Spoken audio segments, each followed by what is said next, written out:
오늘 말씀의 제목 항상 힘써야 할 것 세 가지라는 제목으로 말씀의 은혜를 나누시겠습니다. 여러분, 우리에게 꼭 필요한 것이 무엇일까? 오늘 몇 가지 생각해 보겠는데요. 노년에 꼭 필요한 것이 무엇일까 물어보면 다 달라요. 말하는 게. 어떤 사람은 세 가지: 건강, 그 다음에 돈, 그 다음에 소일거리, 이게 필요하다고 그래요. 네. 또 어떤 사람은 건강은 똑같아요. 건강은 항상 필수적인 거예요. 건강은 다 들어요. 노년에 꼭 건강이 필요해요. 건강, 그 다음에 친구가 필요하대요. 마음을 나눌 수 있는 친구, 그리고 종교가 필요하다는 사람이 있었어요. 종교. 야, 참 그럴 것 같다. 친구한테도 못할 말은 누구한테 하는 거예요? 교회 와서 해야 되는 거예요. 가족에게, 자식에게도 못할 말 누구한테 해야 됩니까? 교회에 와서 기도하시고, 교회에 와서 다 부르짖으시고, 교회에 와서 다 쏟아 놓으셔야 돼요. 그래서 정말 그 노년에 꼭 필요한 것이 꼭 돈만 필요한 게 아니구나. 우리가 기도할 수 있는 이런 은혜가 또 필요하다 생각됩니다. 여러분, 그래서 오늘 여러분들에게 정말 그 건강을 잘 지키기 위해서 제가 아주 건강 상식 한 가지 소개해 드리려고 합니다. 이거는 굉장히 쉬운 거예요. 굉장히 쉬운 거고 돈이 하나도 안 드는 것입니다. 돈이 하나도 안 들어요. 우리 운동하려면 돈이 많이 들잖아요. 근데 제가 소개해 드린 이거는 돈이 하나도 안 든다. 자, 발뒤꿈치 들기 운동입니다. 발뒤꿈치 들기. 아주 쉬워요. 그냥 발뒤꿈치 이렇게 드시면 돼요. 하나, 둘, 셋. 이거를 발뒤꿈치만 들지 마시고 손까지 같이 드시면 좋아요. 자, 들 때 하나, 만세하는 거예요. 둘, 셋. 천천히 하시면 돼요. 하루에 몇 번 하셔야 됩니까? 100번을 하셔야 돼요. 100번. 100번. 이거 일도 아니에요. 100번 하는 거. 하나, 둘, 셋. 손을 자주 드셔야 된대요. 손을 자주. 손이 안 올라가면 이게 문제니까 손을 자주 드셔야 하는데, 거기다 한 가지 더 하시면 더 좋습니다. 뭐냐면 주먹을 쥐었다 폈다 하시면 더 좋아요. 자, 시범 보이겠습니다. 하나, 내려오면 주먹 쥐. 둘, 쫙 펴. 주먹 쥐고. 셋. 이렇게 100번을 하시면 돼요. 아침에 일어나셔가지고, 자, 바란다 보고 하나, 둘, 만세를 하시는 거예요. 베란다 없으신 분은 거울 보고 하시면 돼요. 이러면 어떤 일이 생기느냐? 제2의 심장인 종아리 근육이 발달한답니다. 정말 지금 제가 몇 번 안 했는데 막 잔단지가 막 단단해져요. 종아리 근육이 발달한대요. 그러니까 이거는 만보 걷는 것보다 더 효과가 있대요. 하루에 만보 걷는 것보다. 중풍이 예방됩니다. 치매가 예방됩니다. 고혈압이 예방됩니다. 뇌졸중이 예방됩니다. 당뇨가 예방됩니다. 다 좋아요. 이게 만병통치약인 것 같아요. 혈액순환이 아주 좋아진대요. 무릎 관절이 좋아진대요. 허리 통증이 완화된대요. 뱃살이 빠진대요. 어지럼증이 치료된대요. 어지럼증. 와, 이걸 하면 왜 어지럼증이 치료될까? 어지럼증이 치료된대요. 심장 강화에 도움이 된다. 심장이 약하신 분들 이렇게 해보십시오. 오늘 집에 가셔가지고 꼭 한번 해보세요. 하나, 주먹 쥐고, 주먹을 꽉 쥐, 쫙 펴고, 주먹 쥐고, 이렇게 하시면 정말 100세를 넘기실 겁니다. 꼭 한번 해보시고 지속적으로 하셔야 돼요. 날마다 하셔야 돼요. 100번씩 하셔야 돼요. 100번씩. 오늘 우리에게 꼭 필요한, 우리가 항상 힘써야 할 것 세 가지가 뭐냐?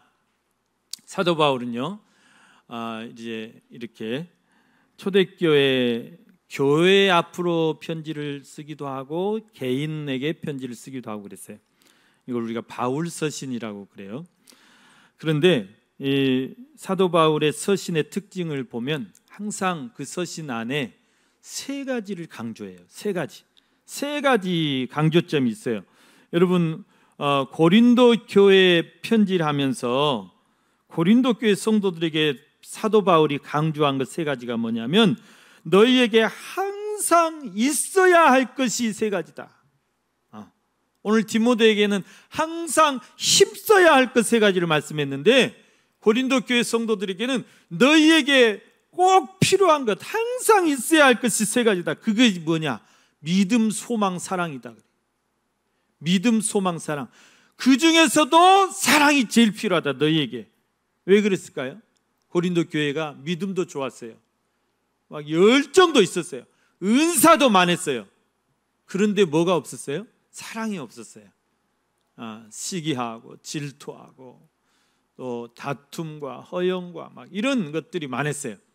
자, 그래서 그 고린도 교회에 편지하면서 고린도전서 13장 13절 유명한 말씀 아닙니까? 그런즉 믿음, 소망, 사랑, 이 세 가지는 항상 있을 것인데, 항상 있어야 돼요. 믿음, 소망, 사랑.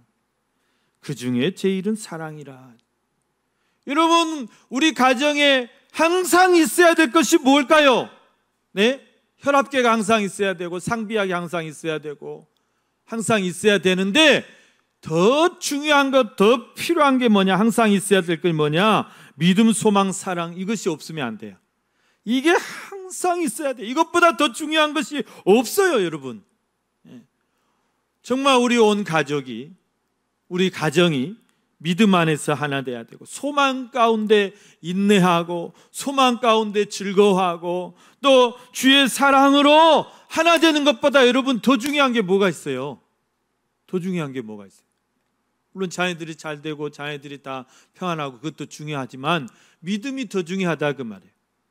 서로 주의 사랑으로 하나 되는 것이 더 중요하다 그 말이에요. 잘 돼도 서로 찌그럭찌그럭 싸우면 무슨 소용이 있냐 그 말입니다. 믿음이 없으면 무슨 소용이 있냐 그 말이에요. 아무리 출세하고 잘 됐어도.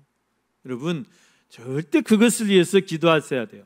우리 가정이 다 믿음으로 하나 되자, 사랑으로 하나 되자. 나는 그것밖에 안 바란다. 그렇게 항상 말씀하셔야 돼요. 믿음, 소망, 사랑이. 여러분, 또 데살로니가 교회 성도들에게 편지하실 때 사도 바울이 데살로니가 교회 성도들에게 뭘 강조하시냐면, 너희가 실천해야 될, 항상 실천해야 될 하나님의 뜻이 세 가지 있다. 그게 뭐냐는 것이죠. 데살로니가전서 5장 16절 18절만 우리가 잘 아는 말씀입니다. 항상 기뻐하라는 거예요. 쉬지 말고 기도하라. 범사에 감사하라. 이것이 그리스도 예수 안에서 너희를 향하신 하나님의 뜻이니라 그랬습니다. 뜻이니라. 여러분, 우리가 살면서 하나님의 뜻대로 사시고 싶으시죠? 하나님의 뜻대로 산다는 게 뭐 거창한 게 아니에요. 그게 막 특별히 어려운 게 아니에요. 항상 기뻐하며 사는 것이 하나님의 뜻대로 사는 것이다. 기도하며 사는 것이, 무시로 기도하고 쉬지 말고 기도하고 사는 것이 하나님의 뜻대로 사는 것이다. 범사에 감사하며 사는 것이 하나님 뜻대로 사는 것이라는 거예요. 여러분, 하나님이 우리를 구원해 주셨는데, 정말 예수 그리스도의 그 보혈의 공로로 예수 그리스도를 우리를 위해서 내어주시고 우리를 구원해 주셨는데, 여전히 죄짐에 눌려가지고 여전히 죄에 끌려다니면서 그렇게 살아가는 모습을 하나님 앞에 보인다면 하나님이 얼마나 답답하시겠냐 그 말이에요. 너 왜 그렇게 사냐? 내가 너를 구원해 줬는데, 너를 다 이렇게 해방시켜 줬는데 왜 그렇게 사냐? 여러분, 옛날에 노예 시장이 있었어요. 노예를 사고 팔았어요.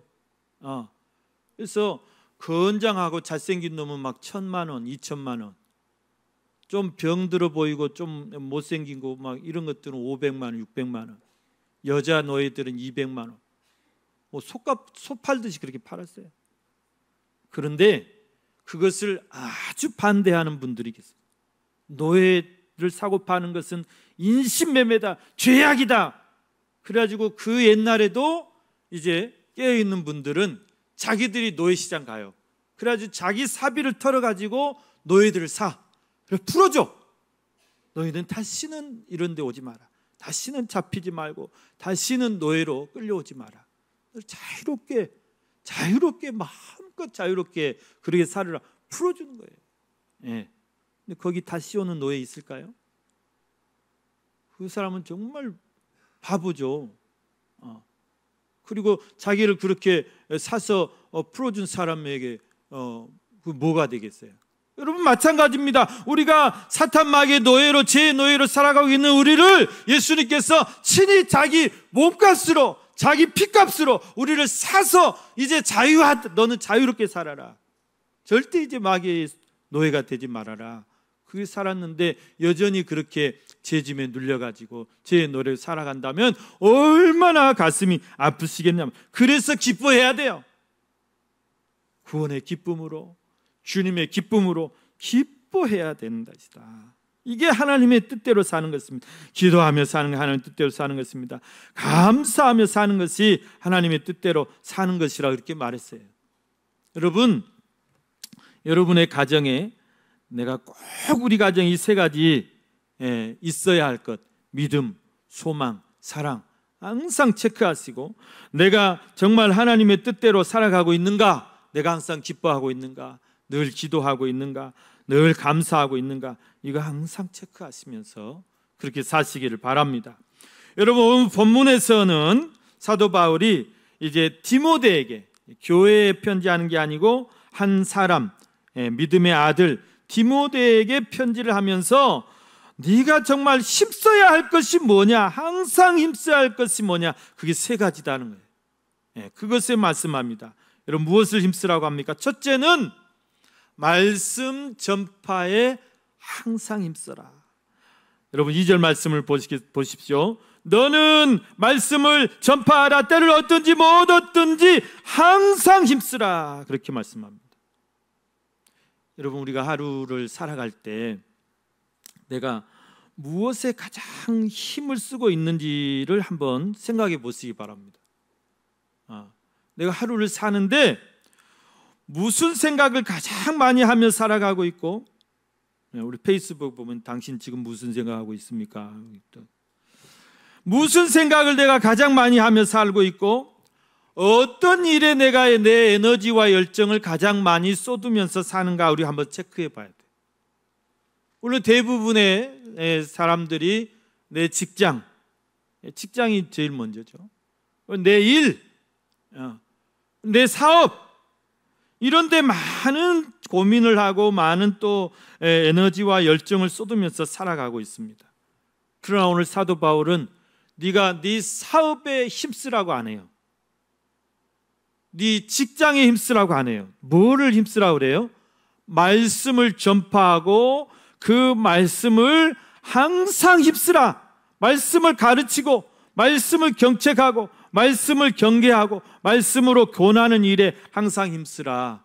그렇게 말씀하고 있어요. 왜 그럴까요? 디모데가 목사니까. 목사의 할 일은 말씀을 전파하고, 말씀을 가르치고, 말씀으로 성도를 위로하고, 말씀으로 경책하고, 꾸짖기도 하고, 또 바른 길로 인도하고, 이것이 이제 목사의 가장 할 일이겠죠. 그렇다고 여러분, 이게 단순히 에베소 교회를 맡은 디모데에게만 말씀을 전파하는 데 힘쓰라고 하신 말씀이 아니에요. 오늘 저와 여러분에게도 다, 우리가 어떤 일을 하든이에요. 여기 말씀 보면 때를 얻든지 못 얻든지 항상 힘쓰라 그랬죠.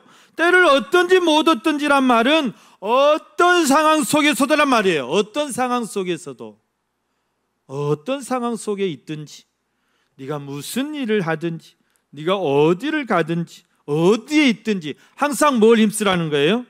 말씀을 힘쓰라. 말씀을 전하는 걸 힘쓰라. 말씀을 읽는 것을 힘쓰라. 말씀을 전파하는 것을 힘쓰라는 거예요. 말씀을 가르치는 것을 힘쓰라는 거예요. 여러분, 창세기에 보면 야곱이라는 사람이 나와요. 야곱, 쌍둥이. 형이 에서인데 간발의 차로 형이 자기가 동생이 됐어. 형 발 뒤꿈치를, 발 뒤꿈치 운동 가르치는데 발 뒤꿈치를 잡고 나왔어요. 얼마나 억울해요. 그 간발의 차이로 하나님의 축복권과 장자권을 다 형한테 양보하게 형한테 뺏기게 생겼어요. 그래서 야곱은 항상 무슨 생각합니까? 집에 있든지 어디에 있든지 뭘 하든지 팥죽을 저으면서도 항상 무슨 궁리냐면 어떻게 하면 형 에서의 그 장자권과 축복권을 내가 차지할 수 있을까? 형한테 안 가고, 형도 아니지만 간발의 차로 나와. 너무 억울하다. 이걸 어떻게 내가 차지할까? 저 형은 아무 관심도 없는데 그런 것에는 그냥 들로 지금 사냥하러 뛰어다니듯 정신없지. 아무 관심도 없는 저 형한 저거를 줘봤자 뭐 아무 필요 없는데 내가 저걸 어떻게 받아올까? 어떻게 내가 저거를 가르칠까? 늘 이 연구만 하는 거예요. 그러니까 형이 못 해봐요. 형이 그렇게 항상 그 생각만, 그 생각에 빠져 있는 사람을 못 해보는 거예요. 예. 결국은 축복권, 장자권 다 차지했잖아요. 다 차지했어요. 여러분, 우리가 그렇게 살아야 돼요. 그렇게 살라는 말은 내가 무슨 일을 하든, 직장에서 어떤 일을 할 때도, 또 내가 어떤 농사를 한다든지, 내가 사업을 한다든지, 내가 장사를 한다든지, 우리는 늘 무슨 궁리하면서 살아야 돼요? 어떻게 하면 내가 복음을 전할까요? 어떻게 하면 내가 전도할까? 어떻게 하면 내가 말씀을 잘 전할까? 오늘은 누구에게 전도할까? 오늘은 내가 누구를 만나서 하나님을 소개할까? 이 궁리 살아야 돼. 장사하신 분들은 나에게 오는 단골에게 오늘은 내가 어떻게 저 사람에게 내가 꼭 복음을 전해야 되겠는데 어떻게 내가 말을 꺼낼까? 이 궁리만 하셔야 돼요. 운동하다가 만나는 사람들이 있으면 내가 저 사람 오늘 또 운동하러 나올 텐데 내가 저 사람에게 어떻게 복음을 전할까? 복음을 제시할까? 이 궁리만 하면서 살아야 된다고요. 그렇다고 내가 뭐 내 맡은 일 안 하는 거 아니잖아요. 내가 직장 출근 안 하는 거 아니잖아요. 사업 안 하는 거 아니잖아요. 다 하면 다 해요. 다 하는데 어떻게 하면 내가 하나님의 말씀을 전할까? 이것에 힘쓰면서 살라는 것이 오늘 사도 바울의 바람입니다. 이것이 목사한테만 바라는 것일까요? 네. 저 여러분에게 다 그렇게 살기를 바라시는 것입니다. 여러분, 그래서 우리는 때를 얻든지 못 얻든지 항상 뭐에 힘써야 돼요? 말씀을 전파하는 데 힘쓰라. 말씀을 전파하는 데 힘쓰라. 그래서 이 말씀은 이런 또 뜻도 있어요. 어떤 어려움 속에서도 말씀을 전파하라. 어떤 어려움이 오더라도 항상 힘쓰라. 내가 박해의 시대에 살든 평화의 시대에 살든, 여러분 초대교회는요 그 박해라는 것이 말로 할 수 없어요. 엄청난 박해 속에서 사셨어요. 복음 전하는 것 그 이유 때문에 매를 맞고, 그 이유 때문에 감옥에 갇히고, 그 이유 때문에 돌에 맞아 순교당해야 되고, 그런 시대에 사셨던 거예요. 사도 바울은 안 그랬습니까? 빌립보에 가가지고 복음 전하는데 거기 귀신들 여종 다 고쳐지고 온전해지고 그랬는데 그것 때문에 감옥에 갇혀요. 그것 때문에 매를 맞아요. 그것 때문에 고난을 당해요. 사도 바울이 선교하면서 예수 그리스도 전한다고, 예수 그리스도가 부활한 것 그거 전하러 다닌다고 얼마나 유대인들에게 죽을 고비를 많이 넘겼습니다. 여러분, 이런 것들이 다 여러분 그 시대에 이 믿음의 선진들은 다 그런 박해에도 아랑곳하지 않고 담대히 복음을 전했어요. 복음을 전했어요. 그 말씀을 전파하는데 항상 힘썼어요. 교회를 세우는데 힘썼어요. 선교하는데 힘썼다는 것입니다. 그런데 여러분, 지금은 어떻습니까? 지금은 어때요? 여러분, 우리가 얼마나 복음 전하기 좋은 시대에 살고 있습니까? 전도한다고 누가 때리기를 합니까? 전도한다고 누가 잡아가기를 합니까? 감옥에 가두기를 합니까? 여러분, 전도 못하게 방해하기를 합니까? 방해하는 사람들은 있어요. 얼마나 평화의 시대냔 말이에요. 그런데 여러분, 오히려 복음은 퇴보하고 있고, 우리 한국 교회만 보더라도 급격한 우하향곡선, 복음이 쭉 올라가다가 급격하게 낭떠러지로 떨어지는 것처럼 그렇게 침체돼 가고 있습니다. 여러분, 우리 교회가 더 힘써야 될 것이 하나님의 말씀을 전하는 것이고, 전도하는 것이고, 선교하는 것이고, 교회 세우는 것이고, 복음 전하는 거예요. 이것은 사람들이 그것을 환영하든지 환영하지 않든지, 우리 복음을 받아들이든지 우리의 말을 안 받아들이든지, 우리 말을 듣든지 아니 듣든지, 우리는 어떻게 해야 돼요? 계속해서 전해야 돼요. 계속해서 전해야 돼요. 지속적으로 담대하게 복음 전파에 항상 힘써야 하는 것이 우리가 해야 할 일인 줄로 믿습니다. 두 번째, 여러분, 사도 바울에게 부탁하는 게 있습니다. 네 맡은 직무에 항상 힘쓰라는 거예요. 여러분, 5절 말씀에 보면, 그러나 너는 모든 일에 신중하여 고난을 받으며 전도자의 일을 하며 네 직무를 다하라, 그렇게 말씀하고 있어요. 여기서 직무라는 것은, 디모데에게서 직무는 에베소 교회의 목사예요. 감독이에요. 목회자예요. 이게 디모데의 직무예요. 이 직무는 그래서 또 무슨 직무라고 했습니까? 전도자의 일을 하라 그랬어요. 전도자의 직무예요. 전도하는 일이 그 디모데가 해야 될 일이란 말이에요. 또 이 직무라는 것은 무슨 일입니까? 예수 그리스도께서 승천하시면서 분부하신 위대한 명령이에요. 땅끝까지 이르러 내 증인이 되라. 증인의 직무예요. 선교의 직무예요. 이것을 다 하라는 것이에요. 이것에 항상 힘쓰라는 거예요. 그래서 사도 바울도 여러분, 나중에 사도가 됐잖아요. 그래서 특별한 사도가 됐잖아요. 이방인을 전도하기 위한 특별한 사도. 그래서 사도 바울은 최초의 선교사가 됐어요. 최초의 선교사, 첫 번째 선교의 주자였어요. 그래서 바울이 30년 넘게 전 세계를 누비면서 선교하고 교회를 세우고, 이제 자기가 거의 이제 전제와 같이 부어짐을 알았다. 즉 순교당할 날이 얼마 남지 않음을 직감을 했어요. 그래서 자기의 그런 선교의 바턴을 이제 두 번째 주자인 믿음의 아들 삼은 디모데에게 이것을 넘겨주면서 지금 부탁하는 말이에요. 네가 에베소 교회를 잘 목회하면서 목회자로서의 직무를 다해라. 목회자의 직무를 다해라. 여러분, 비단 이 말씀은 그 당시 에베소 교회를 담임하는 디모데 목사에게만 주시는 말씀이 아닙니다.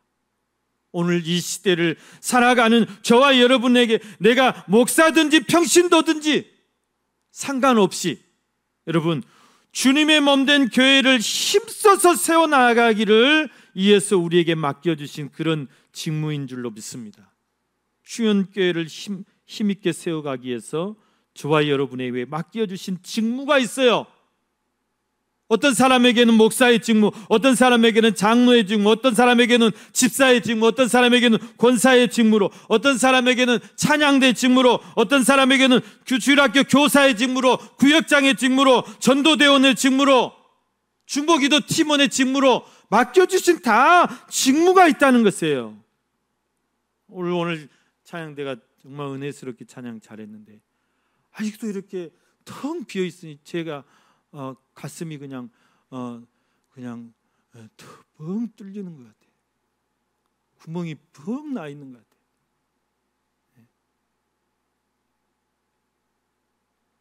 수시 모집합니다. 수시 모집. 징그러워. 수시 모집합니다. 찬양대원 수시 모집. 모집 기간이 없어. 수시 모집이요. 1년 365일 모집. 아무튼 한다고 하면 임명할 거예요. 바로. 나이에 상관없어요. 저 중2 때 은혜 받고 찬양대 시작했습니다. 제가 목포 아가페 코라를 4년 넘게 이렇게 활동을 했는데 김봉천 장로님이라는 분이 계셨어요. 이분이 이제 이렇게 우리 공연이 있어서 이제 이렇게 공연을 가면 그 공연을 초청한 교회에서나 이런 데서 이제 식사를 대접해. 보통 이제 저녁 식사를 많이 대접하는데, 근데 이분이요 재밌는 것을 보여주셨어요. 같은 테이블에 앉아 식사하는데 물수건이 이렇게 나왔는데 그걸로 막 뭘 이렇게 접으시더니 생지를 접어가지고 저한테 푹 던지는 거예요. 제가 깜짝 놀랐어요. 근데 정말 미키마우스 같이 생지를 만들었어요. 그걸 배웠어야 되는데 그분이 지금 살아계실지 모르겠어요. 근데 그분은요 정말 머리가 하얀 백발이세요. 그런데 찬양 그 코랄 가장 한가운데 서가지고 베이스 얼마나 멋있는지 몰라요. 여러분 다른 교회들은 찬양대 서로 하고 싶다고 난리인데 찬양대 채우십시오. 이렇게 해가지고 유튜브 나가고 이렇게 해가지고 CBS 나가면 안 되잖아요. 잘하든 못하든 채우셔야 됩니다. 여러분 우리의 의무예요. 직무라는 것은 영어로 말하면 duty라고 그래요. duty. 의무라는 말이에요. 의무라는 것이 뭡니까? 하고 싶다고 하고 하기 싫다고 안 하고 이 선택사항이 아니에요. 반드시 해야 돼요. 의무예요. 의무. 여러분 우리가 세금 내는데 이거 선택으로 해놓으면 어떻게 되겠어요? KBS 방송 시청료 지금 선택사항으로 해놓으니까 그 KBS 죽이려고 하는 일 아니에요. 여러분 세금은 의무가 아니에요. 반드시 해야 돼요. 내가 대한민국 국민이라면 납세 의무가 있어요. 신성한 의무예요. 여러분 하나님께서 우리를 주의 몸된 교회에 맡겨주신 직무를 내가 성도로서 반드시 힘써야 돼요. 힘쓰지 않으면 어떤 일이 어떻게 되죠? 그거를 직무유기라고 그럽니다. 직무유기란 말이 공무원들이 막 근무 시간에 이렇게 골프 치고 막 이런 게 직무유기가 아니고 하나님 앞에서 우리의 직무유기는 하나님이 맡겨주신 그 일을 힘쓰지 않을 때 그거를 직무유기라고 그래요. 여러분 우리가 충성된 종이 되기 위해서는 하나님이 나에게 어떤 직무를 맡겨주셨든 힘써서 다 해야 돼요. 다란 말은 충성하라 그 말이에요. 여러분 우리가 세 번째 힘써야 될 게 뭐냐? 선한 싸움에 항상 힘쓰라고 말씀하고 있습니다. 7절 말씀 나는 선한 싸움을 싸우고 나의 달려갈 길을 마치고 믿음을 지켰으니 그랬어요. 선한 싸움을 항상 힘쓰라는 거예요. 이 선한 싸움을 우리가 지금 믿음의 싸움인데 이걸 언제까지 그러면 힘써야 되느냐? 내 달려갈 길을 다 마칠 때까지예요. 우리가 주님 앞에 설 때까지예요. 우리의 의로우신 재판장인 예수 그리스도께서 우리에게 승리의 면류관으로 의의 면류관으로 우리 머리에 씌워줄 때까지 우리가 이 선한 싸움을 계속 싸워가야 돼요. 복음 전파의 싸움, 또 항상 기뻐하는 싸움, 기도하는 싸움, 믿음의 다 선한 싸움들이 교회를 힘있게 세워가는 데 싸움, 선교지에서 싸움, 선교하는 데 싸움, 쉬운 일이 없어요. 이것을 우리는 계속 싸워야, 힘써야 된다. 힘써야 된다. 죽기까지 싸워야 된다. 이렇게 말씀하고 있습니다. 사랑하는 우리 성도 여러분, 우리가 항상 힘써야 될 것 세 가지 꼭 기억하시기를 바랍니다. 항상 말씀 전파에 힘쓰십시오. 내가 오늘 누구를 전도할까 항상 이 생각하시면서 말씀 전파 힘쓰시고 내가 맡은 자리, 내가 맡은 직무, 하나님 나에게 맡겨주신 사명 정말 힘써서 잘 감당하셔서 충성된 종들이 되시고 또 한 가지 선한 싸움 항상 힘쓰셔서 우리가 마지막 주님 앞에 설 때에 정말 승리의 면류관, 의의 면류관으로 잘했다 칭찬받는 저와 여러분이 다 되시기를 주님의 이름으로 축원합니다.